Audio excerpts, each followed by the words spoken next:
And then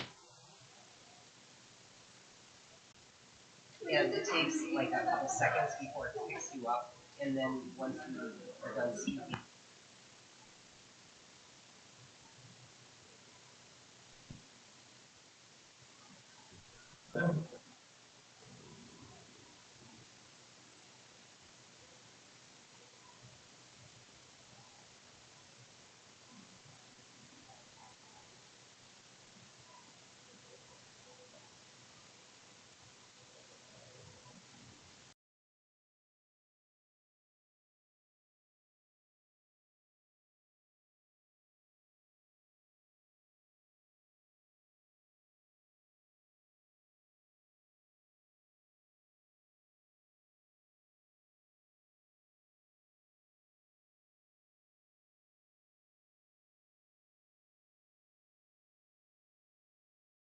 Triple RB board to order. Let members know that if you want to speak, push the button. It'll take a minute for the microphone to kick in, and then we'll be ready to go. So, Lorraine, please call the roll.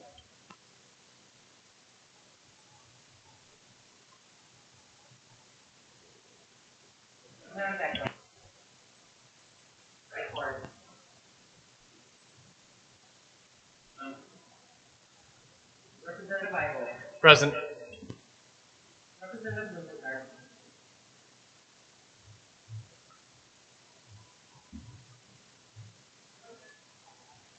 Representative Wood. Here.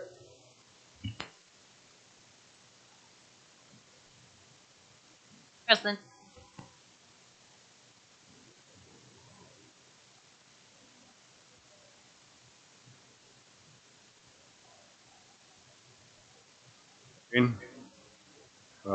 Next item on the agenda is approval of the minutes from April 5th, 2022, and I just spilled coffee. So anyway, I have a motion to approve the minutes. Motion by Sandstead, second by Representative Igo. Any discussion? All in favor say aye. Aye. Opposed, same sign. Motion carries. Commissioner comments. Commissioner. Thank you. I'm getting a lot of feedback here. Anything we can do about that? Turn the volume down a little bit, maybe? There we go. Is there any, That's a little better already. Thank you. Okay. I just have a couple of things. One is I want to point out the that we have this FY22 grant projects on the agenda. So our business development and community development have been receiving increasing numbers of funding requests for our quality innovative projects. We've had unprecedented levels of federal funding coming into the region, creating leverage that will help accelerate economic growth and post-pandemic transformation. So FY22 has been a very busy year. So our business development team provided $19.5 million in business loans, which generated a total project investment of over $60 million, which is tremendous leverage in that world. And our community development effort provided $22.5 million in community development grants, which levered a total of $238 million, almost 10 to 1. So that's why you're seeing another FY22 grant projects coming before you today. I just wanted to point out that there's a reason behind this. And we have so many high-scoring projects that if we didn't do this, we would start out our budget year on July 1 and spend all the money and we'd be out of business for a year. So we decided to play a little catch-up. And we did this once before, I think in 2015 or 16. So this isn't unprecedented. But I just wanted to point that out. The other thing I wanted to talk very briefly about is, and I know I sent you an update that we had our legislative audit review. And they still call it a performance audit. It was more of a financial audit than the performance evaluation we had a few years ago. And but it includes performance measures as well. And so the last time we had a financial audit, I think, was 2009. So it's been quite an extended period of time. So I thought we came through this very well. We had auditors in and out of here for almost 2 years. Eight or nine different talking to me, but we came through with two measurements, and one is how you do financially and how you do legally. In both cases, we were deemed to be generally compliant on both the legal and the financial front. There was 15 official findings. We take these very seriously, and I don't want to downplay that we need, we have a culture here of continuous improvement, so I don't want to downplay the fact that we had findings, but they weren't very significant in my mind. And they were things like paying mileage based on actual miles rather than on the shortest route. So over an audit period of 2.5 years or something, it was $400 or something. It was items of that magnitude. So we're very proud, and I just want to publicly thank the staff, particularly the two groups really, our legal staff, Al Betchika and Carlene Sarkovich, who put a lot of effort into being the liaisons between the legislative auditor and the agency, and then primarily our accounting staff, Bob Scuffy and Dave Callio and the whole team in the accounting, Marianne Buskey, who's the chief operating officer, put a lot of time, and then really all the development groups. So everybody participates in this because it gets down to the findings are in every area of the agency. So I want to thank the staff because we came through this very well. We had a great relationship with the auditors that did the work, so no hostile environment or anything like that. So if there's any questions on the audit, I mean, this doesn't happen very often. It was a big deal, so we're happy to answer any questions. That's why I provided you a copy of the audit and the findings. So, anybody have any questions for the commissioner? Senator Bach. Well, thank you, Mr. Chair. Commissioner, are we on a regular cycle of audits every 5 years, or was this a special one requested by the legislators? Mr. Chairman, Senator Bach, I believe that it's requested. The performance evaluation obviously was by the legislature. They vote every year apparently, and went through that. I don't know about this one, but usually, so I was a deed commissioner for a couple of years, and auditor would come in. I probably had half a dozen of them, and they usually audit one program or one aspect of your operations. I've never, in my 38 years of being around state government, I've seen such an extensive, they were in, 45 different areas here at the agency. So this was like a complete audit. And to come out this, I'd say this well, I was very proud of the staff and how we're conducting things. And we're going to work on these 15, I think probably 13 of these 15 findings, we've already resolved them and made changes. There's 2 we're continue to work on, and they have to do with inventorying assets and things like that. Again, a lot of bookkeeping, minor compliance issues, but we take them seriously. We still want to make sure that we follow through on everything. So, Well, Senator Bach, Mr. Chair, I mentioned it because to those of you returning to the legislature next year, there's no members of the legislature other than us that understand what this agency does. So it's kind of one of those things that people want some additional oversight over because they don't know anything about it. They just know a lot of money gets spent here, and they're frankly a little bit jealous about how this area handles a big piece of its property tax revenue stream. But I guess next year, if some zealous legislator from the metro area decides they want to audit the IRRB again, this takes a lot of time. A lot of staff time, and frankly, staff time to compile all this data. How many months were they here? almost 2 years, on and off. I mean, they spent months here, and then we thought they were done, and we were waiting.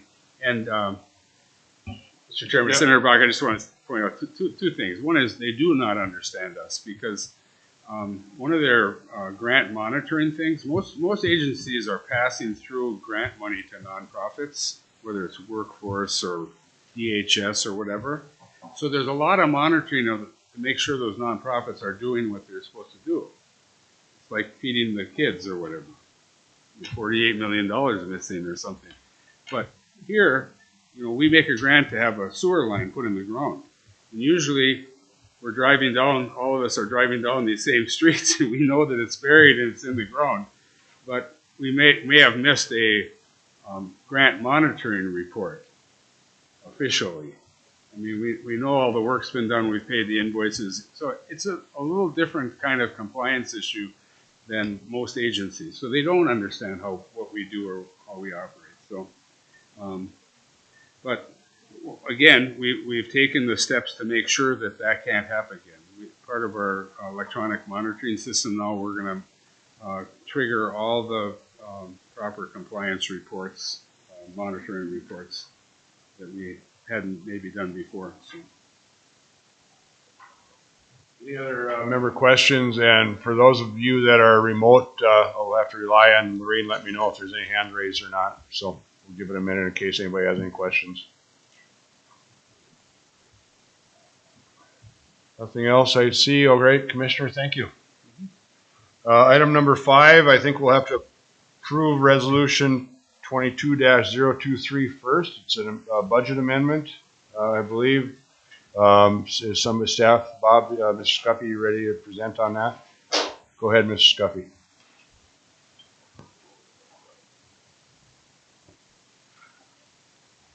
Mr. Chairman, members of the board, as the commissioner pointed out, we've had an overwhelming amount of apps through the public works.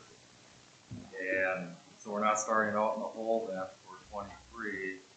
We're requesting a $5,650,000 increase to the current $2 million public works day account. So with this resolution 22-023, this will give us our money to move forward with the proposed projects that Mr. Ismail and Mr. Schulberg will be presenting. Thank you, Mr. Scuffy. Any member questions? I get a motion to approve resolution 22-023. Representative Lewick made the motion. Representative Sandsted second. Any further member questions? Is this a roll call, Lorraine? Okay, go ahead, Lorraine, call the roll. Senator Bach. Yes. Representative Eklund. Yes. Senator Eichhorn.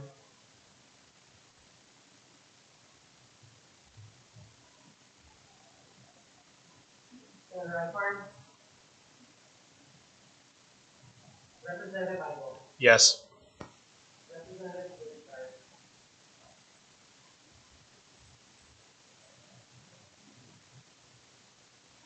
Representative Wood. Yes.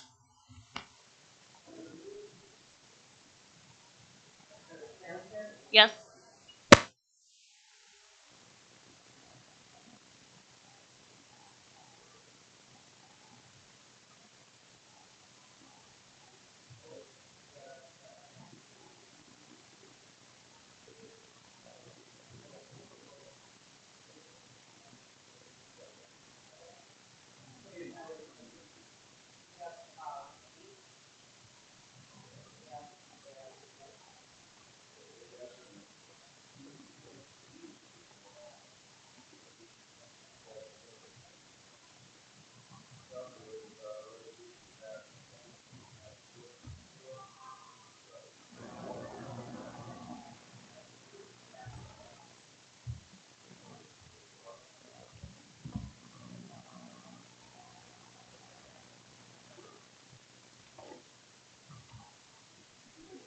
Chairman, I remiss.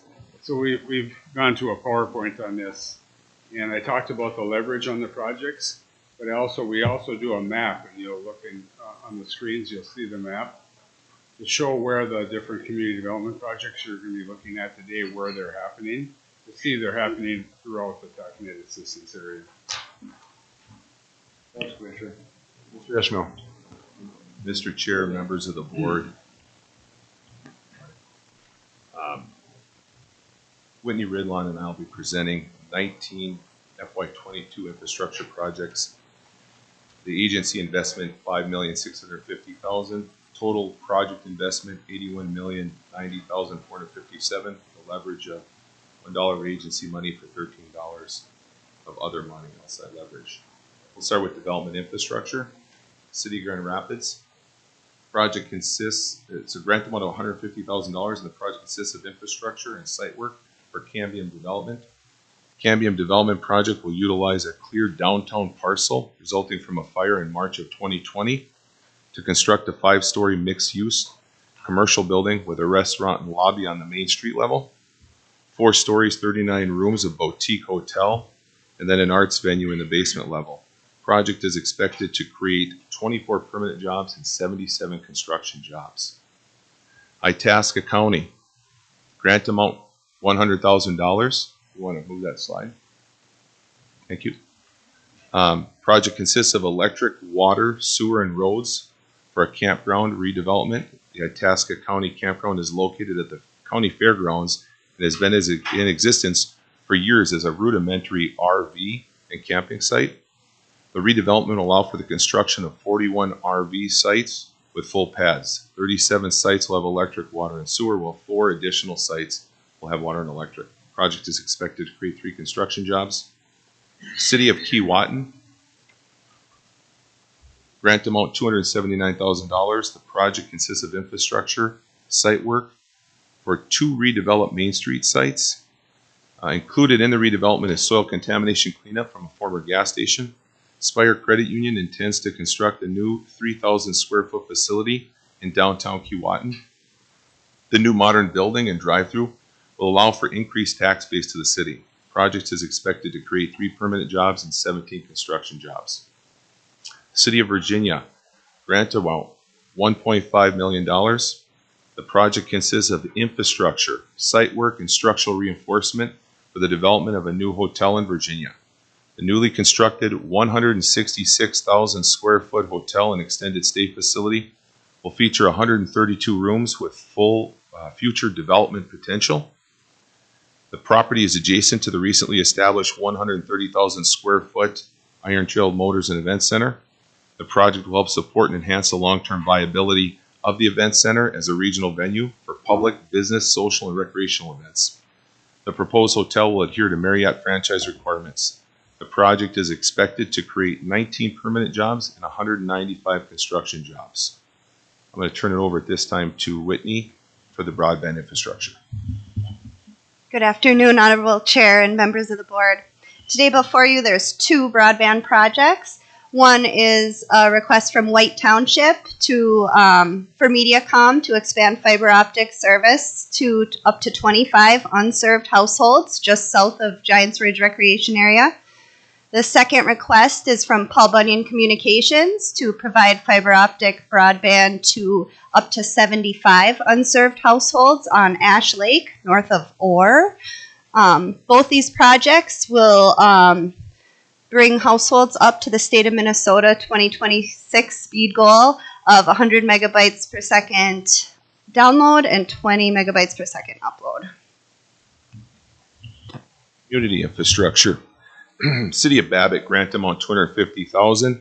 Project consists of phase 2 construction of a new wastewater treatment facility. Many components of the existing plant are more than 50 years old, and some portions of the facility are 68 years old.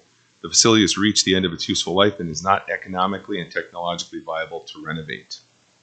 This project is expected to create 45 construction jobs. City of Big Fork, grant amount $250,000. Project consists of infrastructure, site work, and facility construction for a community wellness center addition to the Big Fork School. The project entails adding locker room space, a community fitness and wellness room, ADA accessible public restrooms within reach from the Big Fork Riverwalk Trail, and storage space for the Edge Center for the Arts. Independent School District 318 will also repurpose some of the academic educational space. Project is expected to create 19 construction jobs. This project, just for clarification, is similar to the Rife Center, which is part of the Grand Rapids School District, also their school facilities, but it is operated and managed by a nonprofit. And in this case, in Big Fork, this will be community space open to the public and utilized by the public. Writing Township, grant amount $200,000. Project consists of water and sewer infrastructure and road reconstruction for several areas that include First Avenue, Stunts Bay Road, Poplar Street, Main Street, Church Street, and Spring Road. Water meter upgrades will be made throughout the community. Project is expected to create 16 construction jobs. City of Chisholm, $400,000 grant amount. The project consists of phase 1 infrastructure and site work for the construction of a new public safety facility. The current police and fire facility was built in 1908 and is not equipped to hold the existing vehicles, equipment, and personnel. The new 23,000 square foot public safety building will house fire, police, and ambulance services.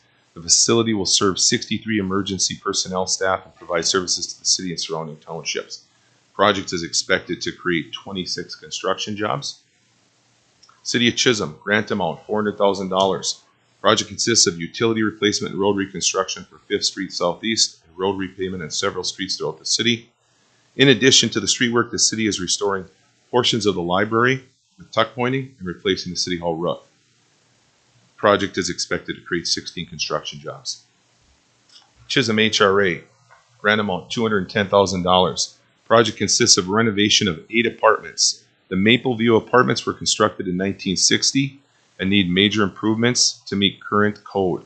The interior improvements include total gutting and redevelopment of the interiors of all the apartments to include cabinets and bathroom wiring and plumbing to meet code. The exterior improvements include roof upgrades, insulation, and venting. Project is expected to create 4 construction jobs. Crane Lake Township, grant amount $250,000. The project consists of reconstruction of Bayside Drive from Hanburg Road, County Road 425, to the existing Minnesota Department of Natural Resources boat access point on Crane Lake. The town of Crane Lake is designing or designating Bayside Road as an official township road, and the reconstruction will be to county and township standards. The improvements will allow greater public access to the boat access serving Crane Lake, Voyageurs National Park, Quetico Provincial Park, and the VWCA. The safety considerations are critical with the planned increase in usage to the DNR boat access as a result of the new campground development and Voyageurs National Park Visitor Center development adjacent to the boat access. Crane Lake is constructing the new visitor center along the shoreline of Crane Lake. The visitor center project is fully funded at $2.7 million, achieved by State Environmental Trust Fund grant award to the township. The land at the site purchased by the town of Crane Lake with the assistance of a $950,000 LCCMR grant were the matching funds provided by the town. Crane Lake is also moving forward with a new RV campground adjacent to the project area. The campground is fully funded at $3.1 million, achieved by a grant from the Environmental Trust Fund. Project is expected to create 16 construction jobs. City of Ely, grant amount $150,000. The project consists of utility work and reconstruction of Patterson Street, 9th Avenue East, and 10th Avenue East. Also entails a utility extension for a new housing development, Spalding Phase 3, which includes construction of a new roadway, Sibley Court Drive, and the sanitary sewer and water mains to serve the 11 residential lots located on the cul-de-sac. Project will meet the city's needs by providing affordable housing lots, which will increase the city's tax base and reduce the overall tax burden. Project is expected to create 8 construction jobs. Greenway Township, grant amount $70,000. Project consists of ADA accessibility compliance site upgrades for the Bengilly Swan Lake Country Club and Community Center. The upgrades include a handicapped accessible parking lot, restrooms, and facility entrance. The project will also provide water and sewer infrastructure updates to bring the maintenance facility to OSHA compliance. Facilities serve the community of Pengilly and the surrounding area as a hub for hosting fundraisers, youth activities, social functions, and senior leagues. It also is the site for a local food shelf. The project is expected to create 2 construction jobs. Lake Vermilion Fire Brigade, grant amount $165,000. Project consists of helipad development and a new docking system for Lake Vermilion Fire Brigade's emergency response. Lake Vermilion Fire Brigade provides emergency EMS and fire response on Lake Vermilion and the properties and residents comprising the shoreline surrounding the lake. The lake covers 61 61 square miles, and has approximately 3,000 residents and hosts thousands of tourists annually. Project is expected to create 1 construction job, and this, we do require 1-to-1 match on our projects. This project will not have that 1-to-1 match, but is still being recommended as most of our emergency services, or all of our emergency service entities within our service area sit under taxing authorities like cities, municipalities. Lake Vermilion Fire Brigade is an exception to this as a nonprofit providing that service. They don't have the tax base of the community to support them. And so the match has been broke for this to be able to allow them to provide the services there as an exception.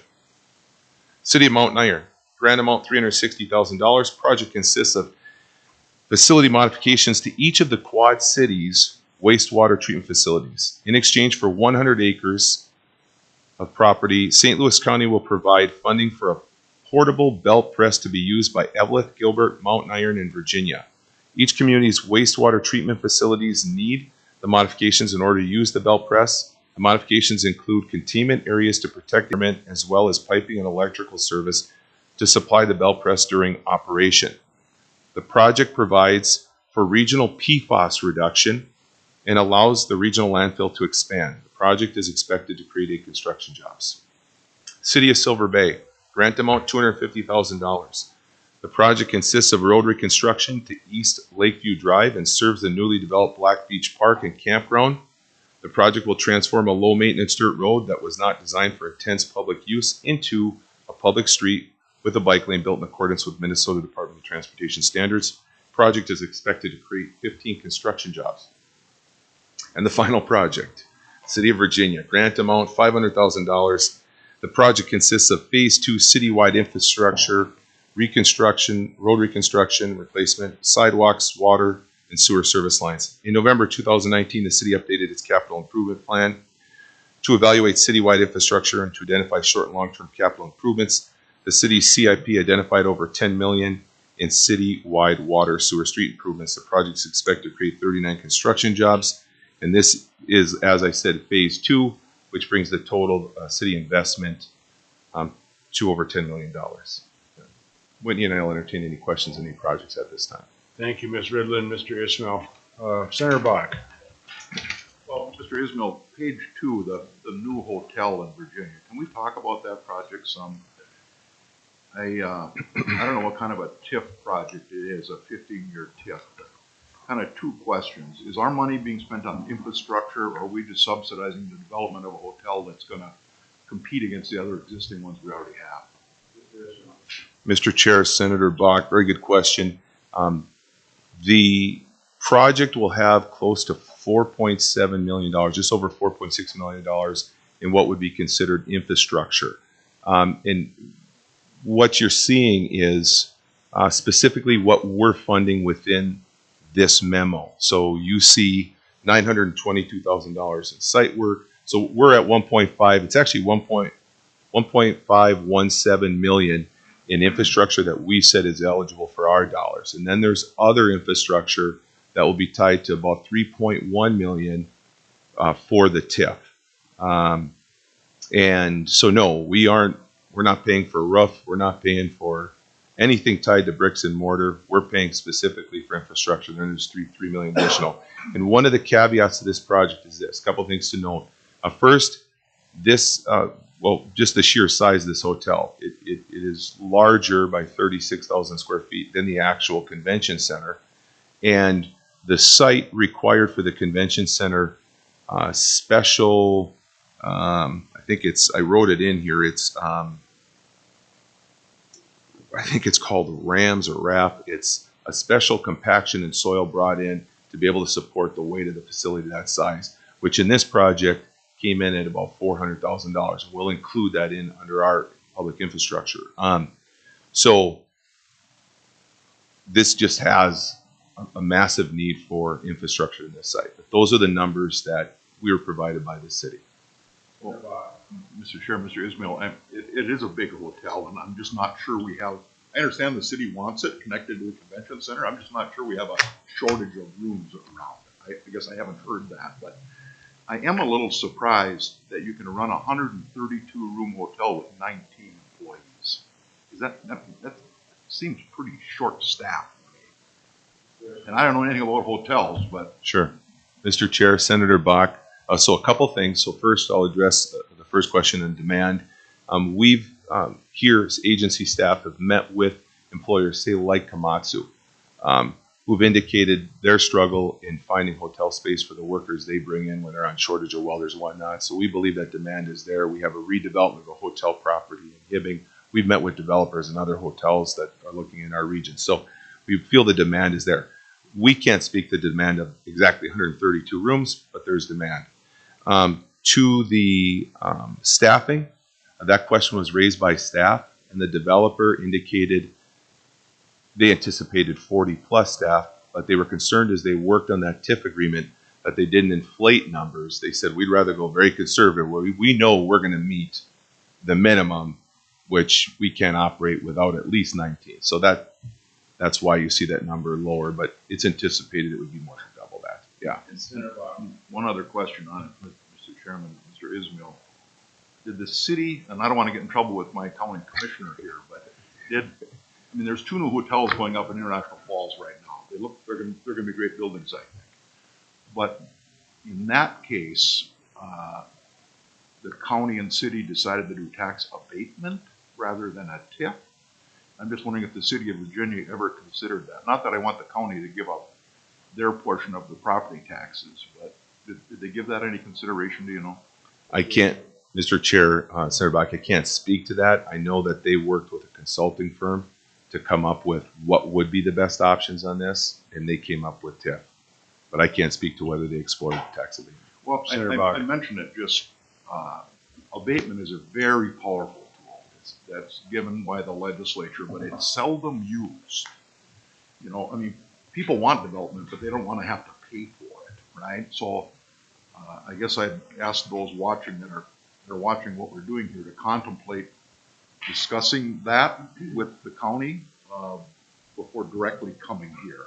I wouldn't mind St. Louis County having some participation in this, but anyway, that's what Forrest Gump said. That's all I have to say about that. Just a second, Commissioner. Representative Sandsted. Mr. Chair, Mr. Ismail, on the City of Big Fork project, I see that the school district is putting in 1.8 million proposed. Do you know, have they levied? Is that general fund dollars? Mr. Chair, Representative Sandsted, what we required from our agency was that we get some type of commitment from the district to make sure. Now, I know that the district, that there was a portion of bonding bill requested funds. Of course, that hasn't happened to date, but we asked that they fully commit to that 1.8. And that request, I think, was around 1.2 million. So the district was hoping that could be covered through bonding. They come in with 600 plus. But we said prior to us committing any dollars, we want to know that you're in for the 1.8 if the bonding doesn't happen. They actually went to a board meeting and approved that. So, Representative Sandsted. Mr. Chair, do you know if they have talked about it as being general fund dollars, or is there a different plan for that? Mr. Chair, Representative Sandsted, I don't know where they made the decision. I don't know if they've made that commitment yet. Waiting to see what happens with the bonding is, I think, where they're sitting. Yeah. Thank you, Mr. Chair. More questions? Lorene, is there anybody indicating on there? I'll give it a minute in case anybody has anything. Senator. Record on the Vermilion Fire Brigade, because it is unusual for us to pay for a large portion of this helipad and this blacktopping that needs to be done. It is different in that it's in an unorganized township, so they have no levying authority at all. So they're just, other than raising volunteer contributions, there's just no way for them to pay for it. So I appreciate Commissioner and staff bringing it forward. That's the helipad, gravel helipad that I flew out of 2 years ago to the roof in St. Mary's. And there was dust flying everywhere when that helicopter took off. So I appreciate the fact that it's on here. It's important infrastructure. Other member questions? Commissioner. I would just go back to the Virginia Hotel, not to drag that up, but I just want to tell you that our meetings with the city, there's a lot of indication that both the convention center and now this hotel is going to be driving a lot of additional investment. There's been a lot of property, along that 8.5 Street corridor in Virginia that people have options on. I think you're going to see this is going to drive a lot further development around that with all that business activity going on there. So we're pretty high on the hotel deal, and I think we've been pretty convinced that there's plenty of demand for this. And again, a lot of it's going to be related to long-term business type stays. So you see these residence inns and things like that. It'll be in, some of the rooms will be in that nature, around the mining companies, and you heard about Komatsu and things like that. Thank you, Commissioner. Senator Tomasoni.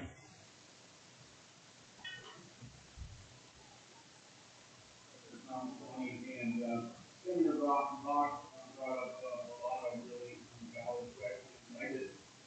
I've been working with the city of Virginia and Mexico RV throughout that whole process, and it was very challenging to come up and put together a package that is viable and sustainable to make this move forward.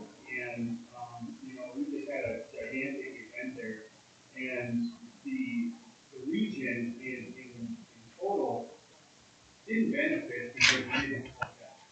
And a lot of people went back to the rooms, and we just didn't benefit. We didn't have this option. So this is a project that I feel strongly about, and we can move forward. Thank you, Representative Lisgard. Senator Tomasoni, do you have a comment?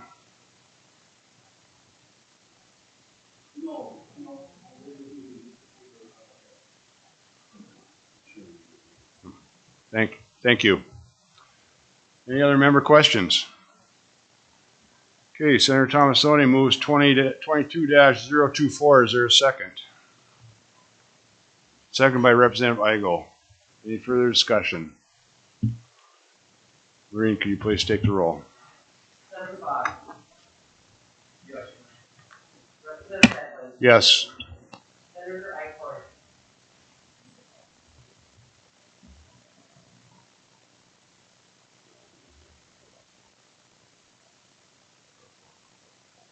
Representative Igo. Yes. Representative Lister. Yes. Representative Lewis. Yes. Senator Ruth. Yes. Representative Sampson. Yes.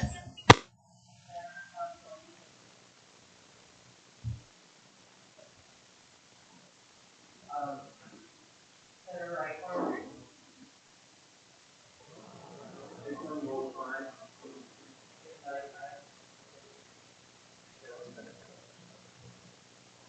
Of 9 ayes and 0 nays, resolution 22-024 passes. Thank you.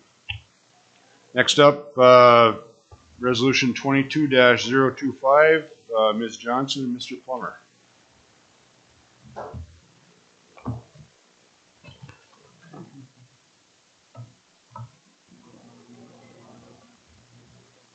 Chairman Eklund.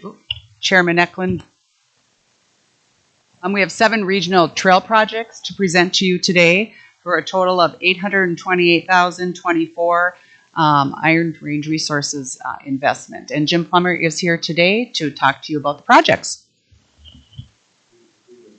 Mr. Chair, members of the board, the first of the 7 grants is to Cook County Grand Marais Joint Economic Development Authority. The grant is for $25,000. This project will rebuild old and construct new trails within the Pincushion Mountain Bike Trail System, which is located 2 miles to the west of Grand Marais. And it was developed in partnership between the local cycle organizations, the Superior National Forest, and Cook County. The proposed project will improve drainage and traffic flow and add beginner-friendly trails. The second grant is to the city of Ely for $130,755. This project is to construct part of the Bear Run ATV trail, which will connect the Taconite Trail to Wolf Lake and Mud Creek Road and will provide an important connection for ATV riders. The funding will also allow environmental and design work to continue along other segments of the Prospector Trail system. The third grant is the LaRon Trail Builders Snowmobile Club for $40,000. The LaRon Trail Riders Snowmobile Club is responsible for trail operation and maintenance in the Nashwauk, Taconite, and Lawrence Township area. The project is to develop a trailhead in Lawrence Township and will consist of a parking lot, safety training course, pavilion, and signage.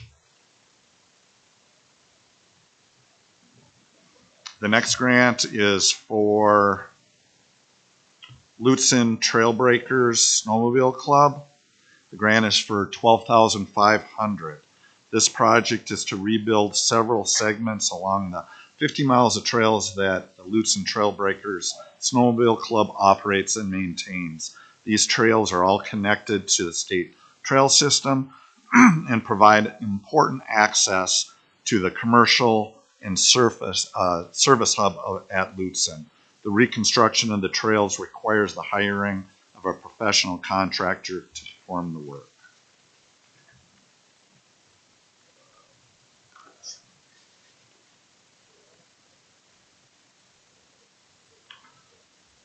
The next grant is for the city of Tower.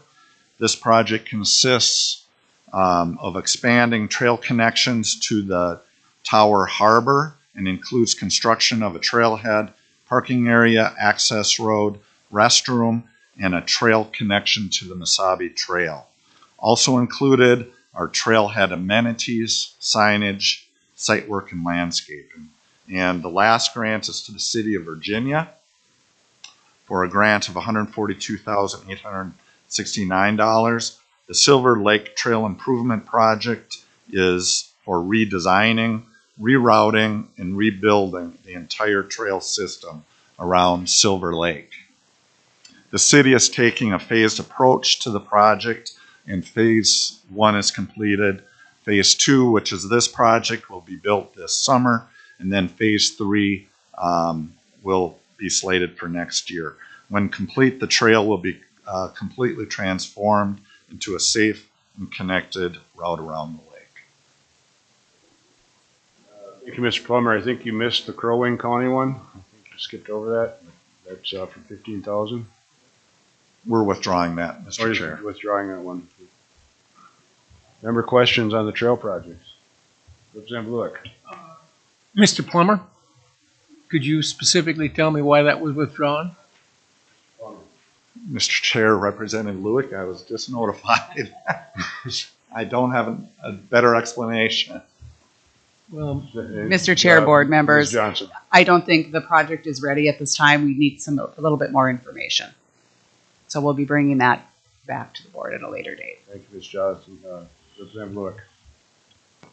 well, I'll just state for the record that, make no mistake, that project is long overdue. And I want to know specifically exactly what needs to be additionally added. Crow Wing County has had a long, long history of looking out for the safety of their citizens. And that's what this is about. So again, then I'll ask the Commissioner, please keep me appraised hour by hour on what's going on here. Absolutely. I'm very disturbed about this. Mr. Phillips. Yeah, well, it's first I heard of it is right. Now, did they withdraw it? Anybody from staff give us an indication what's going on here?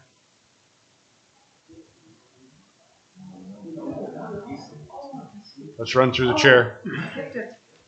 All right. Ms. Mr. Johnson. Chair, board members, misunderstanding from our attorney. Mr. Betchia.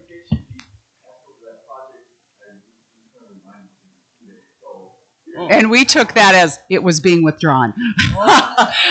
Okay, so Huge misunderstanding. Mr. Chair. Representative Lewis. I appreciate that because I didn't drive all the way up here on behalf of the safety of the folks that I represent to find out that somehow that project had been withdrawn. In fact, we briefly discussed that project prior to the meeting, and a long history goes back to my time before sitting on this board of trying to do connectivity and safety and where possible get ATVs out of the ditches and out of the swamps and off the shoulders of main trunk highways. Thank you. Ms. Johnson. And Mr. Chair, Representative Lewick, both of us were at the meeting a week ago, roughly, and we saw the passion of the trail users and, you know, all of the, again, safety issues that are there that will be resolved. Again, we apologize for the misunderstanding. Thank you. Thank you, Ms. Johnson, and I'll call Senator Rood here in a second. But I think now that we're mostly back in person, this is kind of the first go-around in a couple of years, so some hiccups are expected. Senator Rood.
Senator Rood, any other questions? Seeing none, I would say Representative Lewick will move this resolution 22-025 and seconded by Senator Rood. Any further discussion? Ms. Hall, will you take the roll? Senator Fox. Yes. Representative Beckman. Yes. Senator Eichhorn. Representative Eigel. Yes. Representative Lewis. Representative Lewis. Yes. Senator Rood. No. Representative Sanchez. Yes.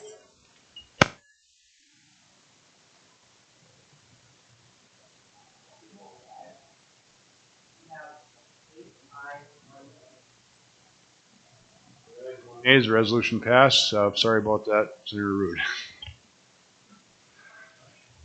Next resolution is 22-026. Presenting is Mr. Smith.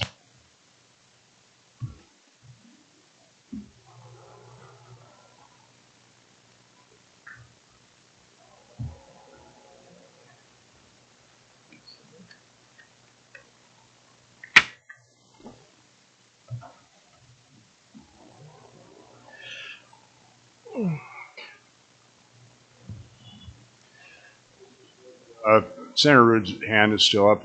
Senator Rood, did you have something?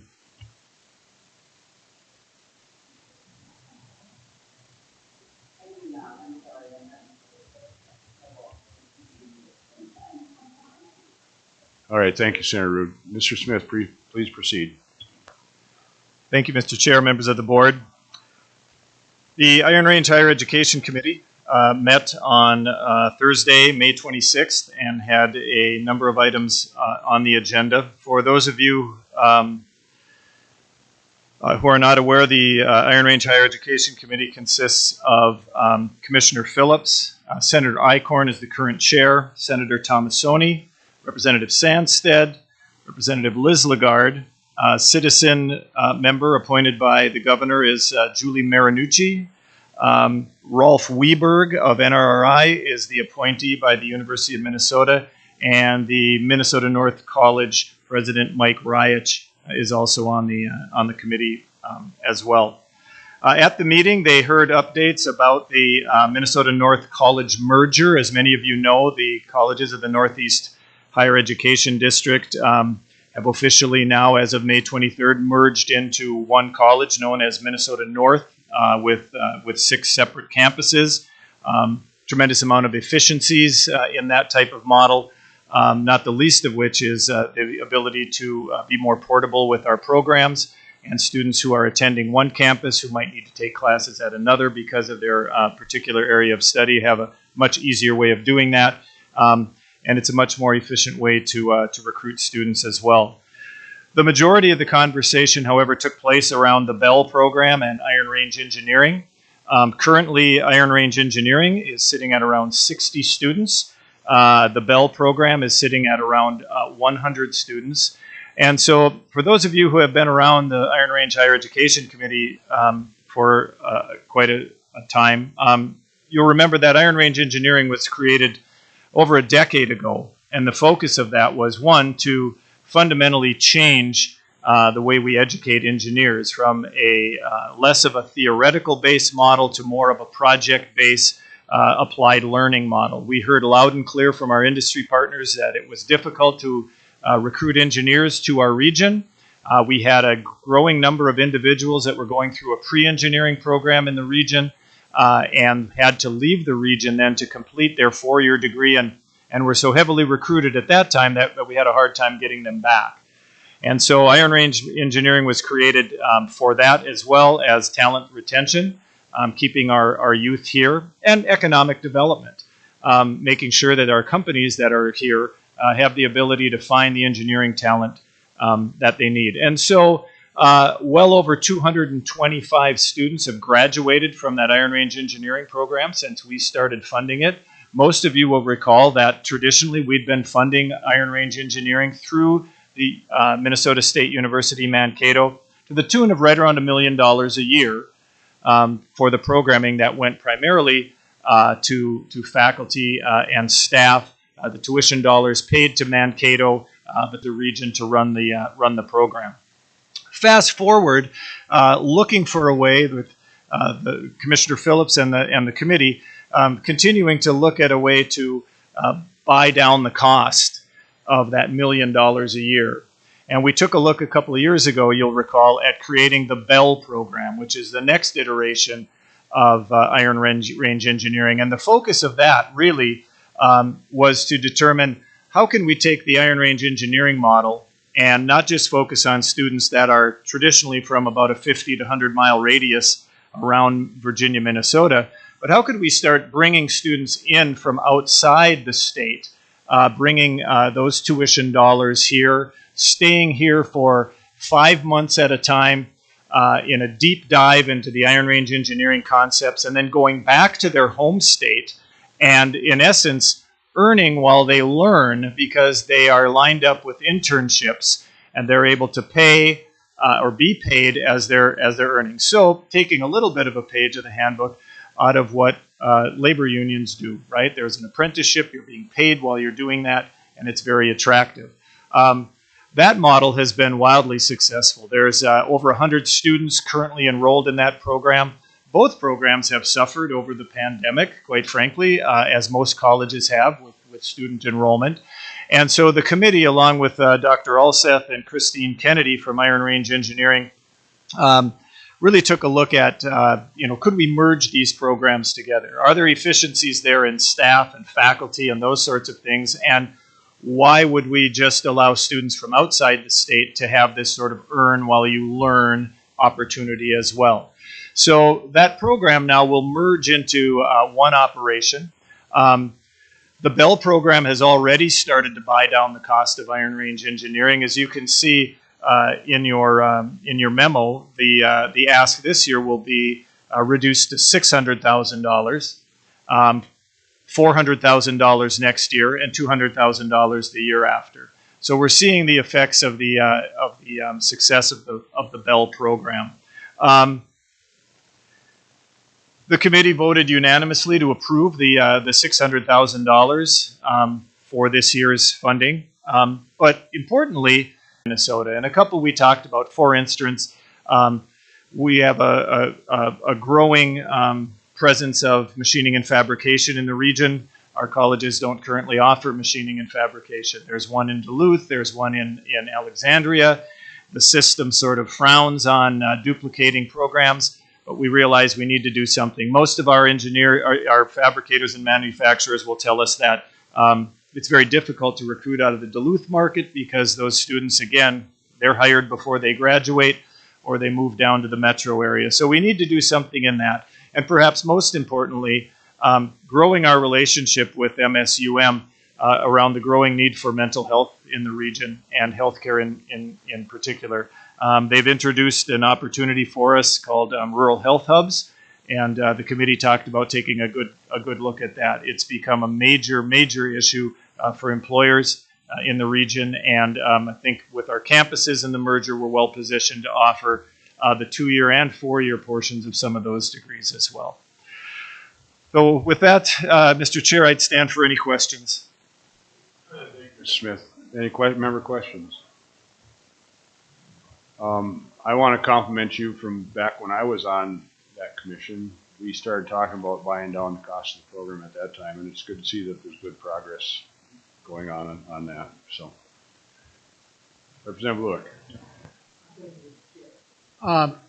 Curious, we've got some level of mining operations, or at least preliminary mining operations, going on outside of the taconite assistance area.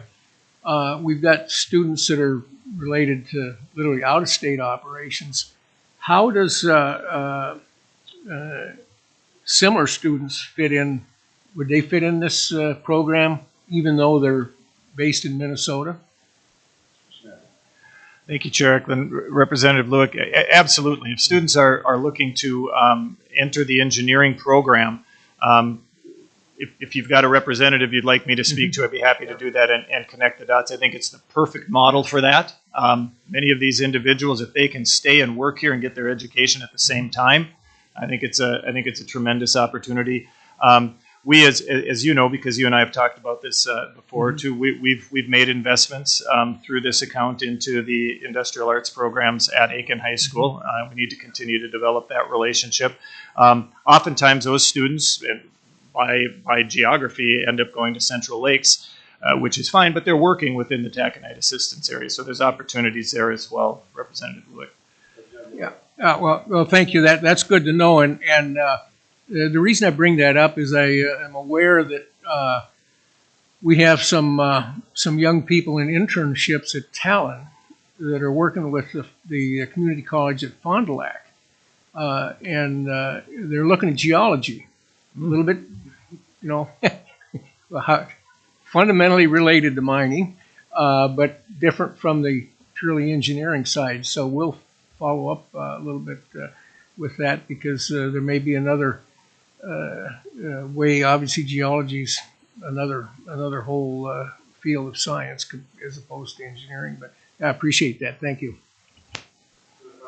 Before we vote, where I'm from, Iron Range Engineering's been a tremendous asset to the paper mill that's in my district, International Falls. Even though they're out of the taconite assistance area, that's one of the few ways that they've been able to get engineering caliber people into the mill, because it's tough to recruit in this area. So I appreciate the program. Any further member questions? I have a motion on resolution 22-026. Representative Sandsted moves. There is a second. Representative Lewick seconds. Ms. Hall, please take the roll.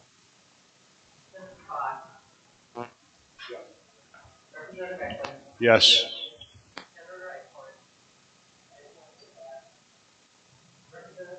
Yes. Yes.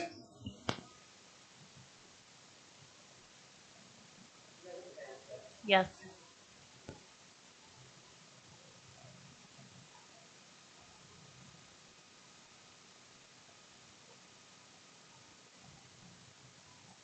excused. 22-026 passes. Next up, 22-027, Giants Ridge Recreation Tax. Ms. Johnson.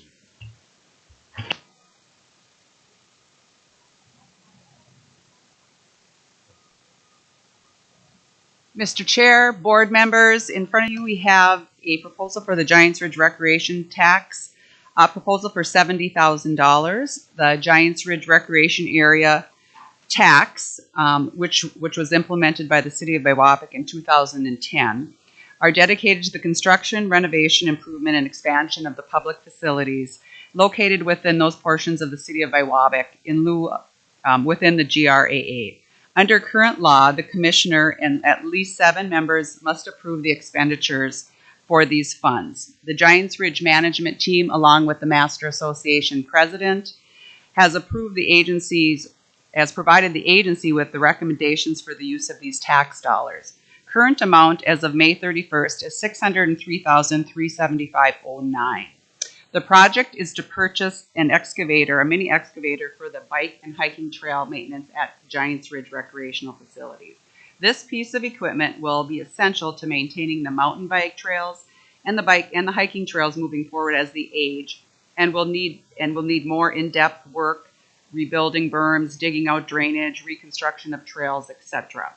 Past projects that have been approved include the climbing wall, the children's outdoor play area, the mountain biking and hiking trails, walking path, an interpretive loop, as well as a cross trail connection to the villas. Total investment to date has been $605,589. Questions on this? Senator Bach.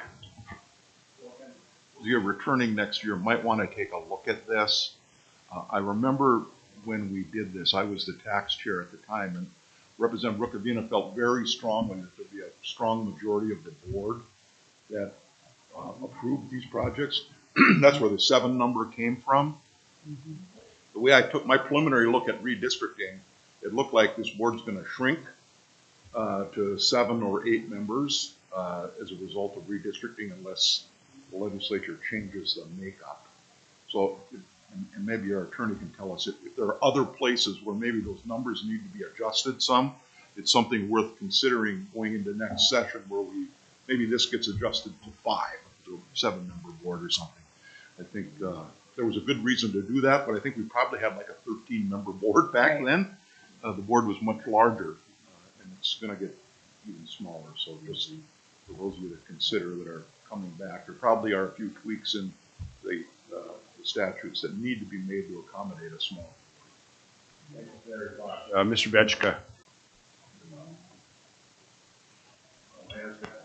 And that was the result of our last audit from the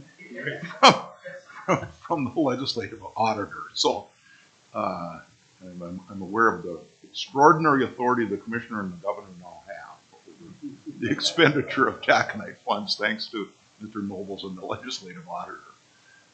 Okay, if for those of us that may or may not be back next year, make sure that you remind us of what we may need to do. And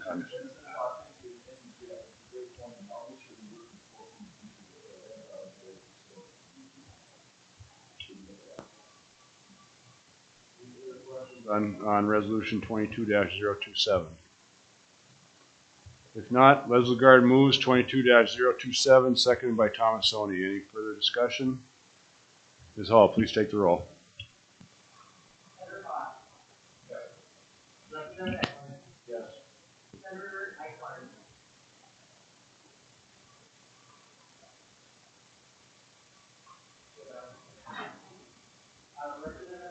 Yes.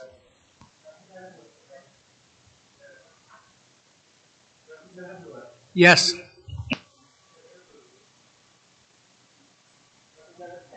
Yes.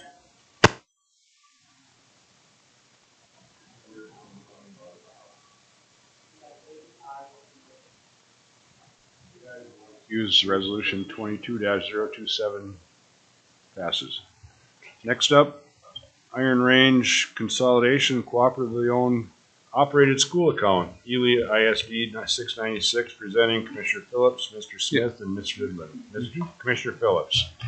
Yeah, I'll take this on a primary basis and then have Roy and Whitney for backup answer questions if we have them. And we're not requiring any action on this at this time. It was placed on the agenda originally because we anticipated that there was going to be a tax bill passed at the last session, and it didn't happen. So we were going to make some recommendations, but I left it on the agenda because I just wanted to bring up the fact that these school projects, I think you're all well aware, but I wanted to bring up publicly that these school projects are having issues with construction costs, especially Ely and Rock Ridge. And Ely, we were in preliminary discussions to make a recommendation to the board to do part of a fundraising effort they were trying to accomplish to rectify their budget shortfalls. And the thing that's happened with the school fund is that we get updated projections from the Department of Revenue. So this agency, for most of our expenditures, the budget you're going to look at in a few minutes is money that we have already earned.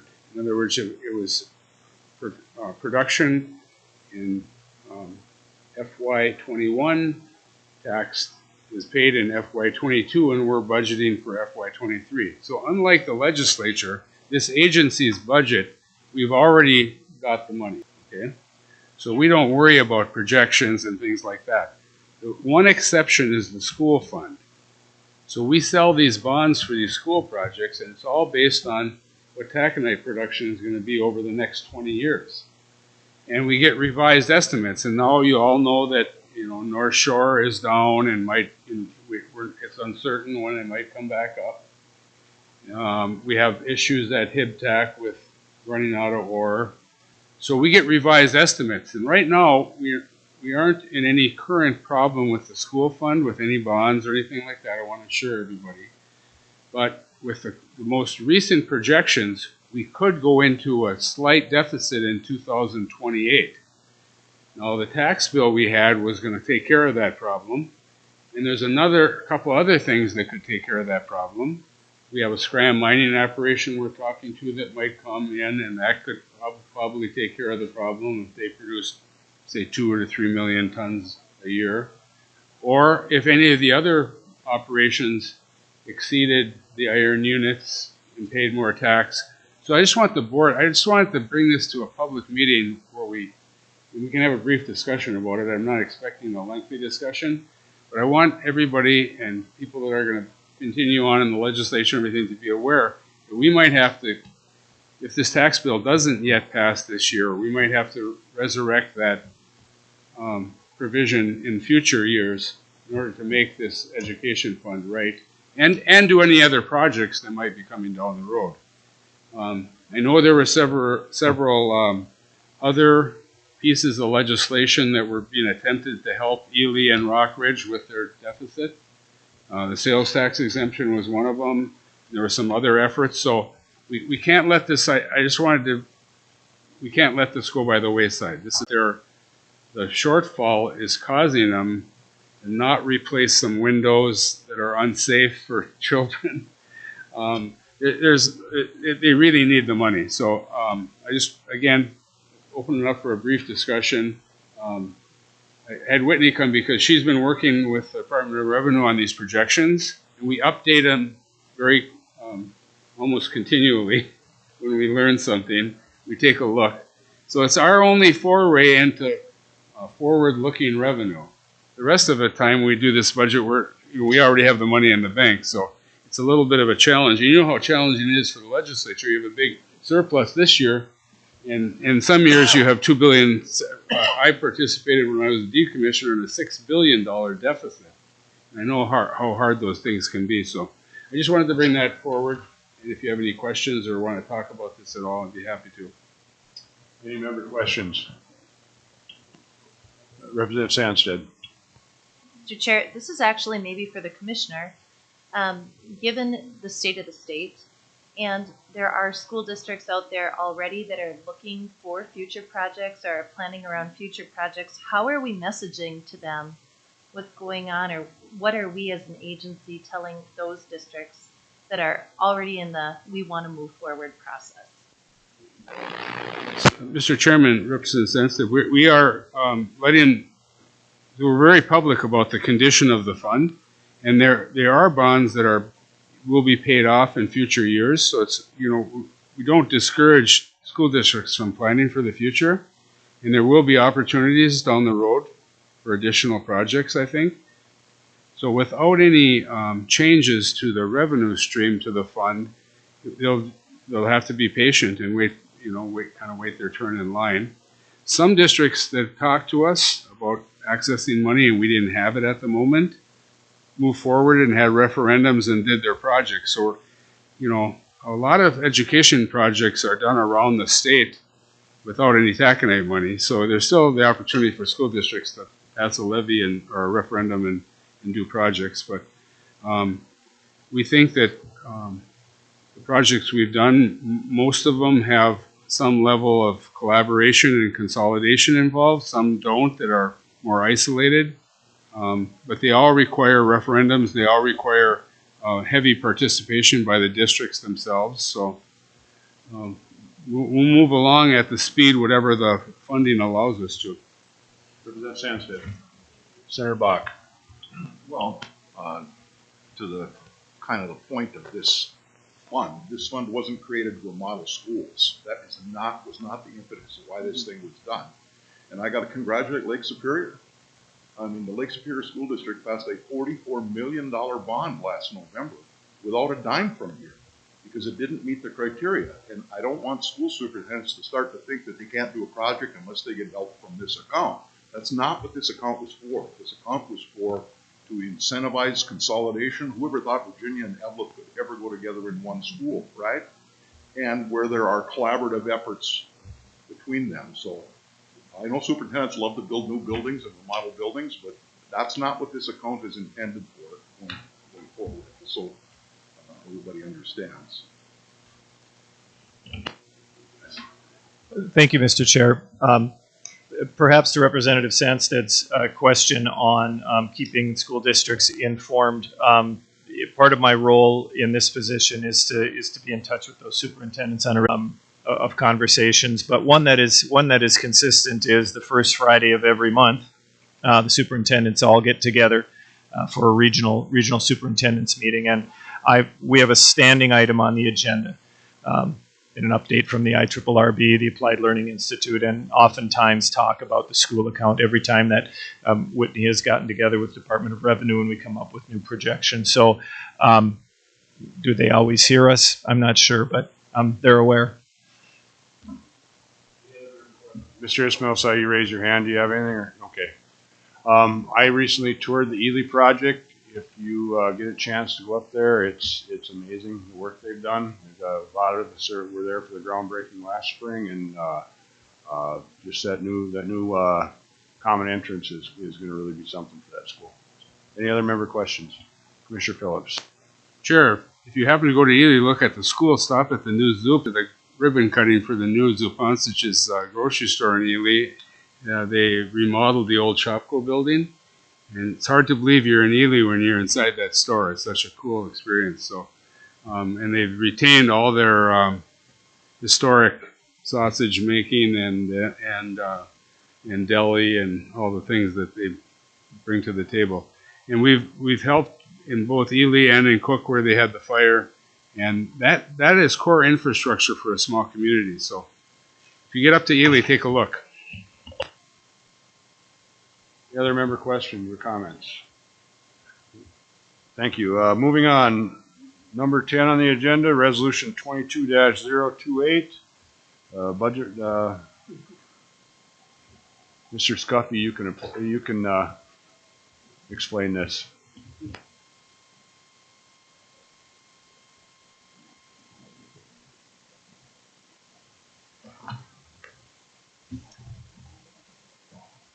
Mr. Chairman, members of the board, I do have to say it feels really good to see all of you in person. It's been a long time. So with that being said, it's just nice to have some normalcy again. I will be using the budget narrative that's included in the board packet, so I hope Lorraine can keep up with me as I go through the budget.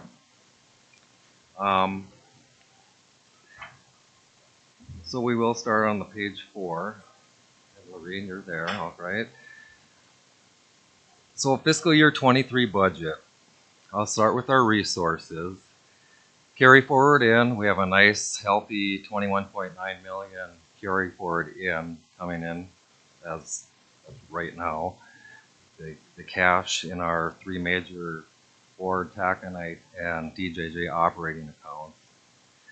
Our current resources available, the taconite production taxes.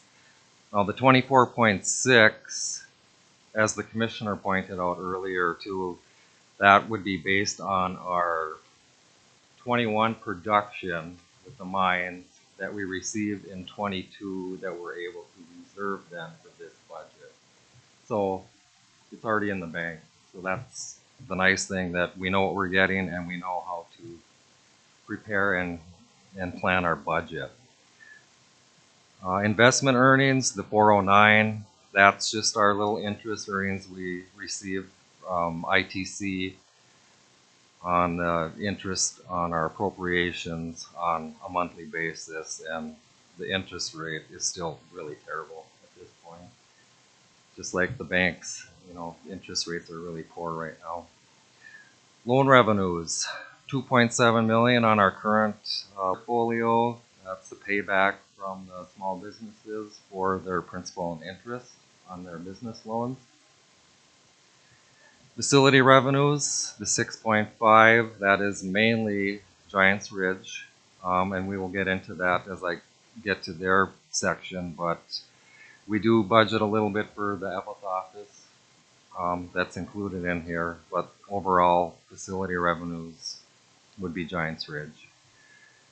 Occupation tax, Region 3, that is the Carlton and Coochin counties that we just are serving, you know, as the fiscal agent. The money comes in, we receive the money annually, May 15th, and then we use that portion to budget then in the July 1st budget. And that is split between, you know, the Carlton and Coochin counties. And then the DJJ Corpus Trust money here, the 10.9, that is just to offset the expenses that we'll talk about down below for the expenditure side of the budget. So total current resources, 45.7 with the carry forward, brings us at a $67.6 million total resources. Here, Bach. Well, maybe before we move on further in the budget with the spending, on the revenue side, Mr. Scuffy, can you tell me what happened to loan revenues that we budgeted receiving 3.4 and we ended up receiving 6.8?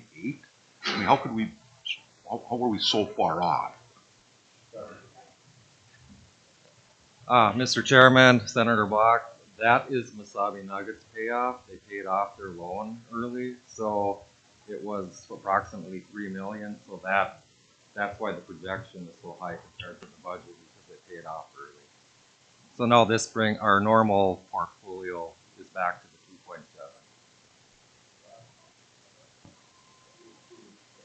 2.7. Okay, Mr. Chairman, I will get to the expenditure side now of the budget. Our projects section. The total projects budget is $21.3 million this year. And what that entails is the development projects. We're asking for $5.3 million. The normal $5 million is for our small business loan. You know, and remember the commissioner and the chairman has the authority up to $500,000, but we make every effort to come back to the board, you know, no matter what the amount is, just for that approval process and to, you know. And the $300,000 is to add to the current loan guarantee program, because that's down to about $189,000 now, just to give it a little more bump up. So that's what the extra $300,000 is this year. And we also budgeted 2.5 out of the DJJ corpus for development projects. Again, just another source. And for example, you know, we used that 2.5 in this year's budget to cover the Chisholm-Hibbing Airport. So that was an example of how that money was used for a good project. Public Works, this would be the TEPF part of the budget, the 6.5 million. Again, as you heard the lengthy list today, I mean, they're non-stop at this point, which is fantastic for our communities, but this will just bring us back and keep us at the same level as normal for this budget at this time. And an additional 3.5 million out of the DJJ corpus for Public Works, which has primarily been used for broadband in the past, but we have been, you know, using it for other types too. Regional Trails, they're requesting another 3.5. As Mr. Plummer presented his project today, that did liquidate all 3.5 for the 22 budget. So then they've been getting a lot of applications again. So they feel very comfortable coming in and asking for another 3.5 for the budget.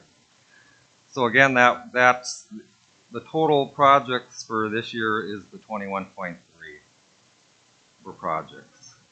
Any questions on the project side? Scuffy, we've been doing a lot of trail work. At what point, Commissioner and I talked about this briefly earlier.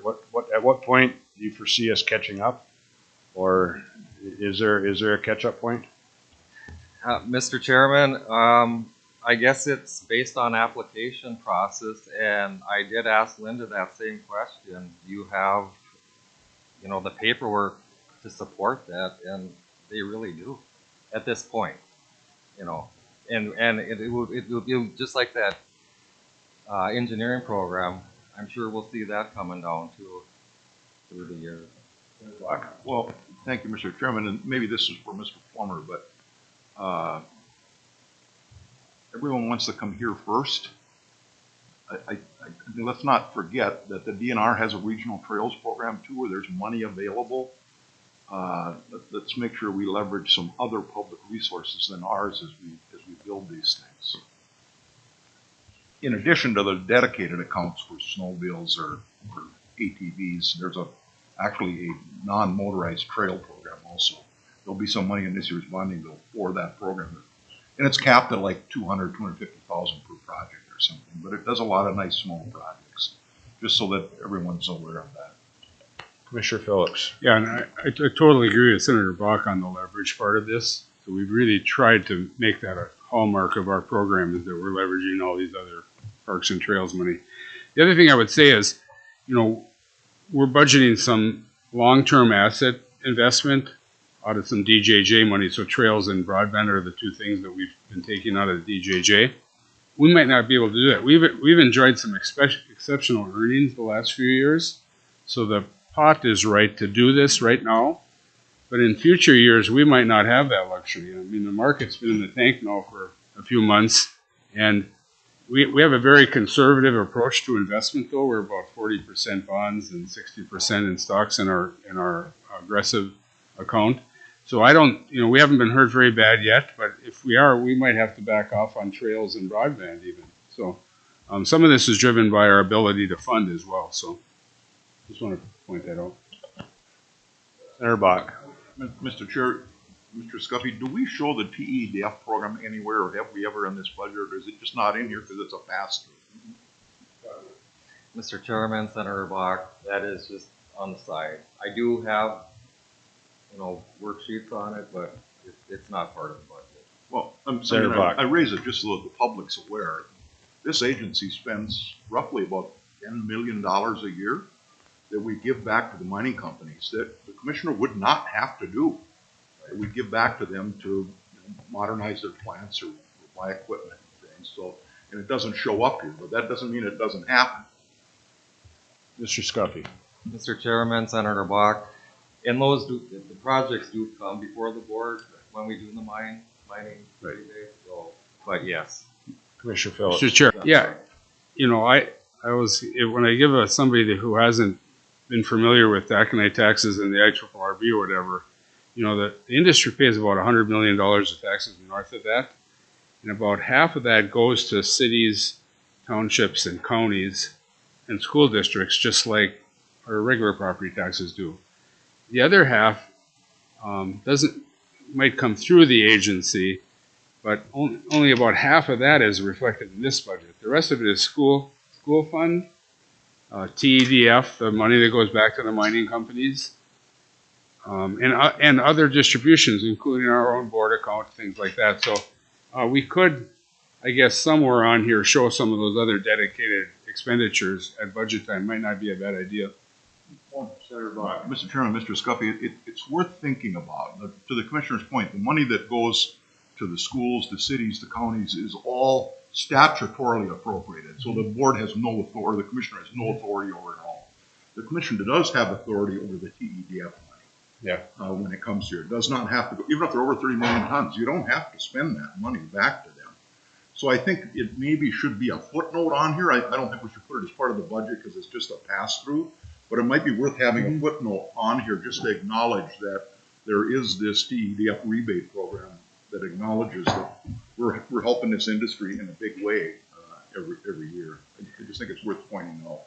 Yeah, sure. Mr. Chairman, yeah, and I'm one of the few people, and Senator Bach just called it, this is a tax break given to the mining companies, and it's become kind of an entitlement now, and when I call it a tax break, it raises eyebrows. In fact, a lot of the general managers of the mining companies, I don't believe it, were around when it was given to them originally. So, well, Chairman, it was done in 1992, and it started out at like 10 cents a ton, and it's something north of 30 cents now, 31 or something like that. But it's been a successful program over the years. I'm still not, and I was never able to get it changed, but I'm still not as sure that, for those of you returning, that when times are really good and tonnage is up over 40 million tons and all the mines are making money, I'm not sure they need the incentive in those years. And it works inversely. They don't get it when times are really bad, when we're under 30 million tons. When times are good, they get it. And it really should get fixed, but we were never able to figure out kind of what's the right index of the cost of ore, IODEX, I think, because there's a number of different ways to measure it. At what point would they not get it when times are really, really good? And of course, the companies had no interest in changing the forms with what might be the right benchmark where they wouldn't get it. But it is something that those of you returning need to take a look at, because it works inversely. It should help them when times are tough, and it doesn't. It helps them when times are good.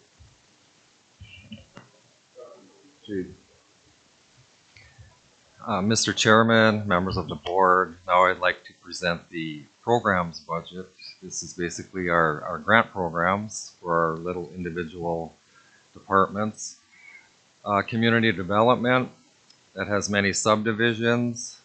Commercial redevelopment, it's to tear down business type buildings and hopefully make way for new. And that stayed consistent at the $1 million budget. The residential redevelopment, that's to tear down, the dilapidated buildings within cities, townships, to make the city look better, or their town. That went up to the $775 this year. And that's basically based on the proposed new public safety building that will be built in Virginia. So that would make way to tear down the housing in that area.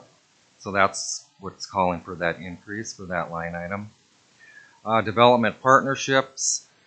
After we did our annual program evaluations of our different programs, we were getting pretty line item happy. Too many categories when they all fell into more development partnership type. You know, because the development partnerships is for research, education, development-based initiatives. So we moved the EDA partnerships, you know, that's part of the downtown rehabilitation program. The 250 is now included in here. Film incentives, the 500 used to be a separate line item, and now that's within that $1,650,000 budget. So it just made more sense to just shrink it. The BRR program, that did go up a little bit to 1.5. It's been very successful. It was kind of shocking with the COVID situation going on, and we thought we would just sit idle. It was quite the opposite. Same with the downtown building rehabilitation program that's run through the AEOA. The $500,000 is, you know, to build or to help business owners with the code compliance improvements. And again, that's been very successful, bringing them with their upgraded buildings. Minnesota Dental Fund did reduce that down to 120 this year, and that's for one dentist. There still is 120 left on the current contract. So we're trying, you know, hopefully get more dentists to our area, but we still wanted something in the budget. Workforce development, the 450, that went up a little bit, 50,000, you know, for the customized training for our college kids to, you know, to prepare them. And then Mineland Rec, 900, that went down a little bit from last year, you know, to reclaim, reuse our old mining properties. And then it also includes that drilling incentive, you know, for mineral exploration within there.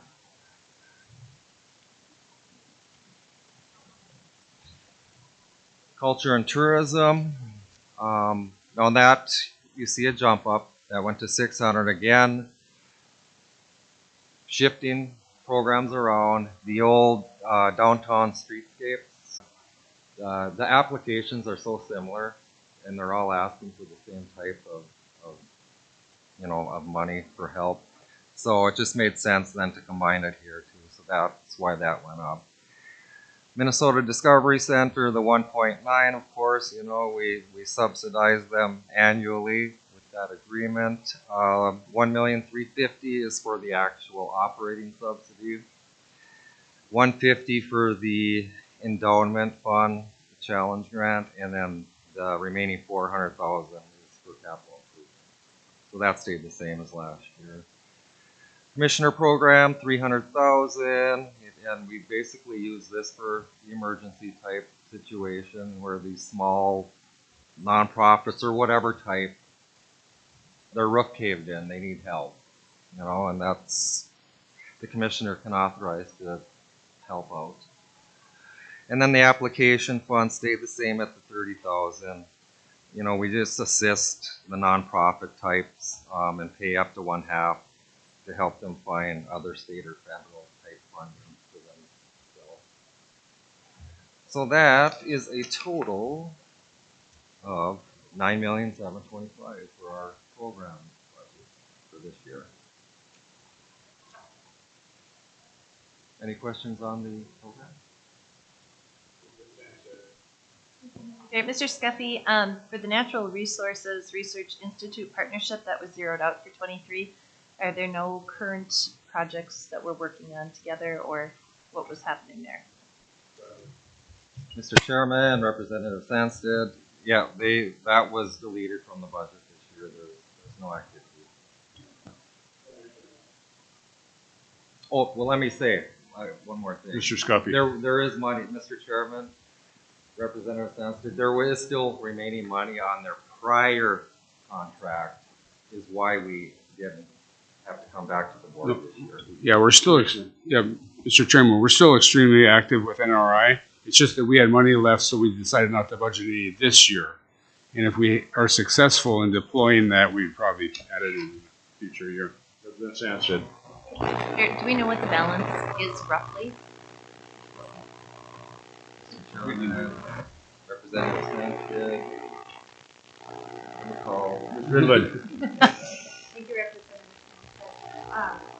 We have allocated one small project under the fund, and I believe we funded it at around 90,000 last time, so there's still plenty of money available for the right project.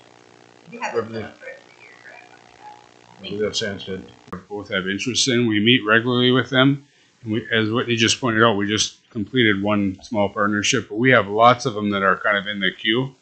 So I see us deploying quite a bit of that money in the next year, and then I could see another budget coming up. So.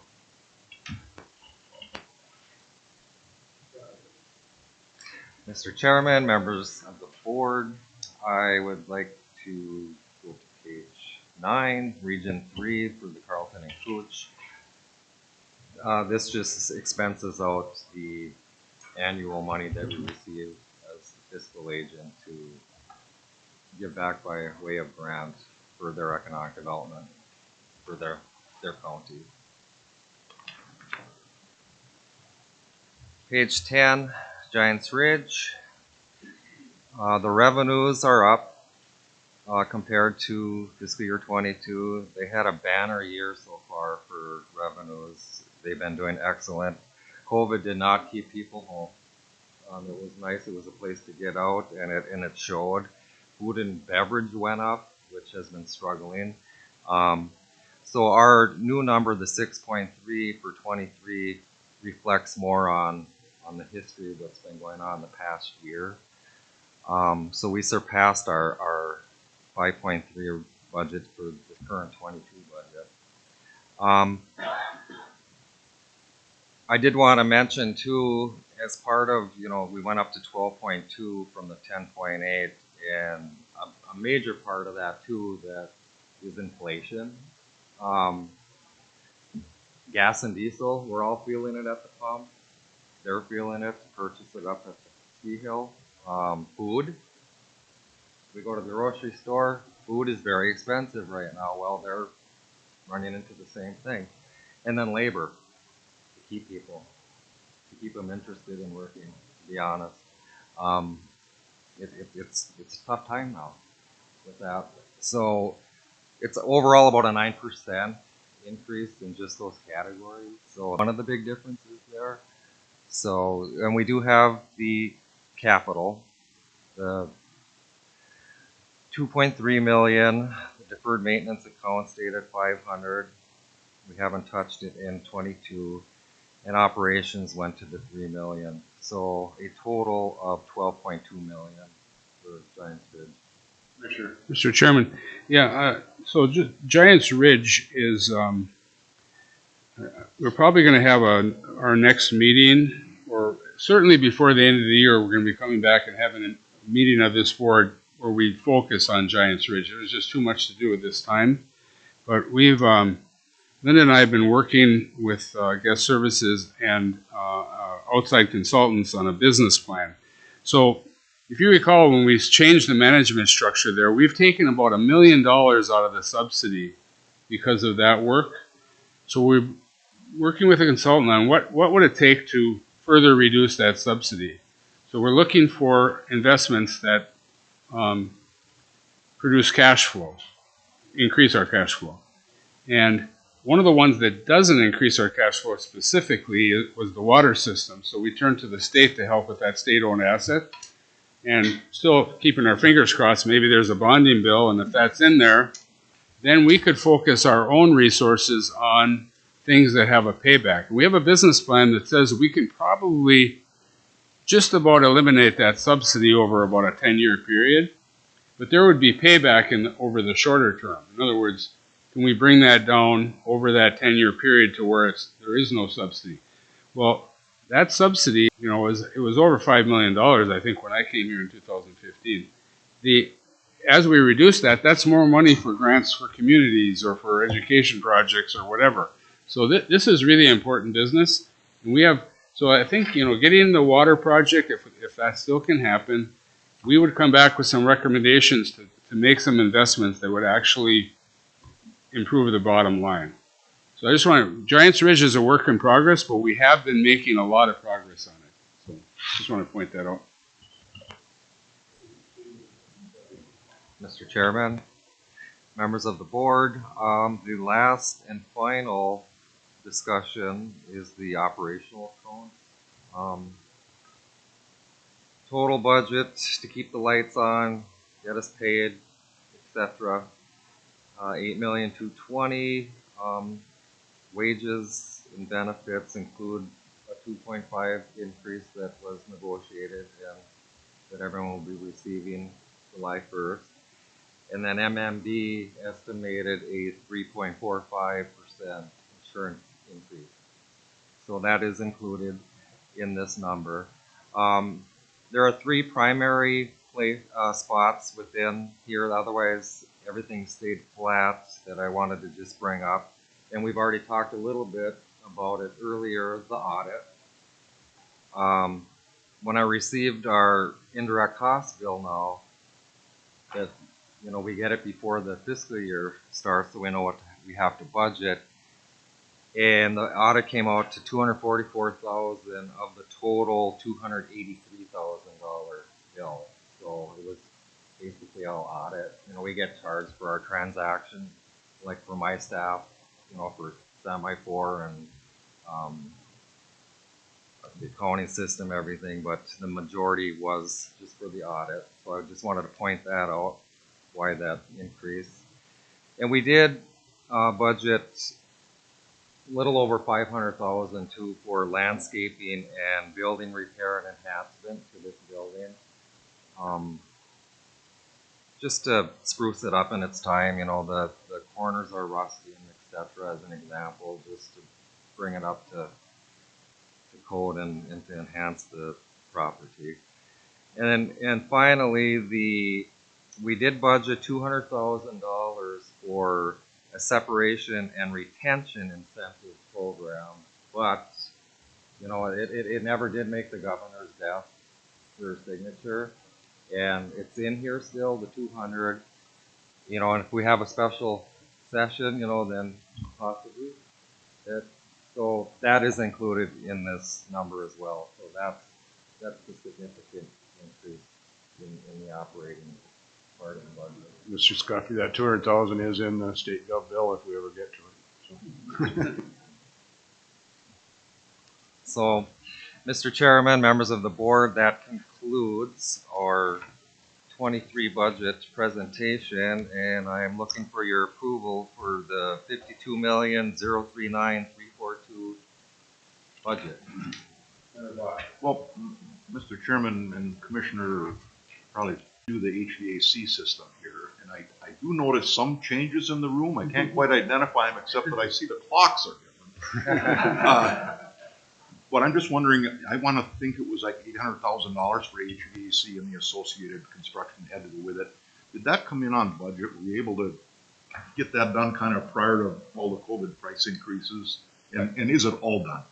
Yeah, sure. Mr. Chairman, Senator Buck, yes, I believe we were fairly close to budget. The budget swelled a little bit because we decided, because we were going to, well, let me back up. We were going to vacate the building to do the HVAC project. We were going to rent space, and we were right in at that month of March of 2020, we were contemplating a move. Well, then when COVID hit and we all went home, we vacated the building, so that made the HVAC project go well. We thought, when will we have the opportunity to replace carpeting, paint, do different things? We actually added some office space. We had some oversized offices. We cut them in half and changed some windows in the back. So we ended up probably spending more than the $800,000. I think it was about $1.2 million, about $1.2 million total. But that was, so the whole interior of the building has been rehabbed. And it was relatively vacant. We had a few people coming in and out, and some of our building and ground staff. Well then, and Bob just mentioned, I just want to bring it up because nobody asked the question, but he mentioned that we do have some land. So we're looking at the outside, and it's not going to be dramatic, but we're going to make a few changes. And some of it was around, we got rid of some obstacles for snow plowing and different things. But I'd say at that point in time, this building will be up to snuff for the next 20 years probably, or something like that. And also, we've made such strides in energy improvement. We're doing stuff with recycling I never thought I'd ever see around here, no more paper cups, no more styrofoam, no more, we're doing a lot of things around the environment and energy and things like that. So that's why you have a nice glass and coffee mug rather than a styrofoam cup. So. Senator Bach. Any other questions for Mr. Scuffy or staff on the budget resolution? Seeing none, Senator Bach moves resolution 22-028. Can I get a second? Second by Representative Sandstead. Any further questions? Seeing none, Ms. Kodak, please take the roll. Yes. Yes.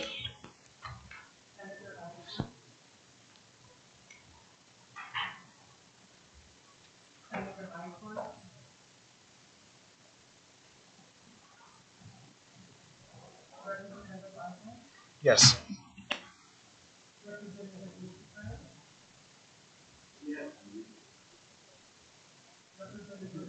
Yes.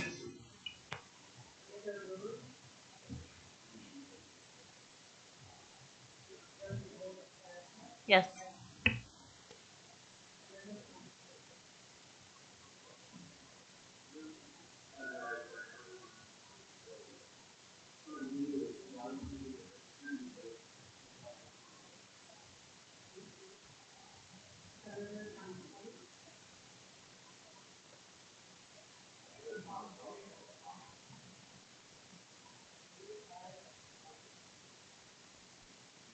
Excuse, resolution 22-028 passes. Thank you. Any other business to appear? Thank you, Mr. Scuffy. Any other business for the board? I'd like to put out a plea. If anybody feels like sandbagging, we could certainly use some help in northeastern Minnesota. A lot of flooding going on. Anything with that, we're adjourned.